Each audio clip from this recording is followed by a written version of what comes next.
Function family name. This is exponential. You give yourself like a half a point for that. First of all, we've got a minus sign in front. So normally the graph would look like this, 2 to the x. And then if we see a minus sign in front, that's a reflection about the x-axis. But then there's a minus sign, there's a negative x instead of an x, so therefore we reflect this graph over the y-axis. So currently the key point is at 0, -1, and now we're going to reflect that graph over the y-axis. So since there's two reflections, whether you do y first then x or x first then y, it doesn't really matter. And then the only other thing we do is we take this graph here that we just reflected twice and we shift it down 3 units. 1, 2, 3. So the new key point has coordinates 0, -4. Not only did we bring the graph of the function down 3 units, but we also brought the horizontal asymptote down 3 units, which shows the graph would look just like that.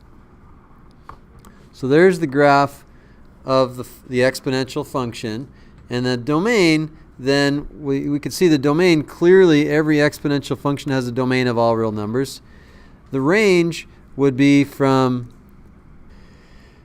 -infinity all the way to -3.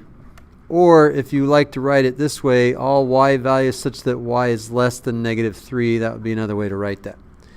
Increasing, we can see it's increasing over the entire domain of all real numbers. It's never decreasing.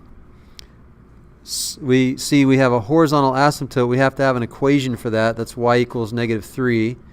There's no vertical asymptote on exponential functions. And then the x-intercept, we can see that it doesn't hit the x-axis, so we would not need to do any work for that.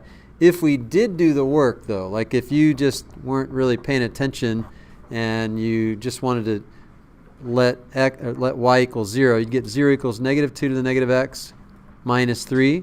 If you add 2 to the negative x to both sides, you'd get 2 to the negative x equals -3, and that's impossible.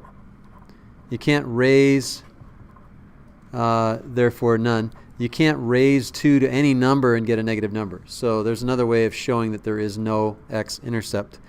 The y-intercept, on the other hand, we can see it right here. It's 0, -4. But if we didn't see it, we would let x equals 0, and we would let y equal -2 to the -0 minus 3, -2 to the 0 minus 3. 2 to the 0 is 1, and you'd have a -1 then. So you'd have -1 minus 3 is -4. So that just confirms that the y-intercept is 0, -4. There's no max and no min with exponential functions. If the range is all real numbers, we can't have a max or a min.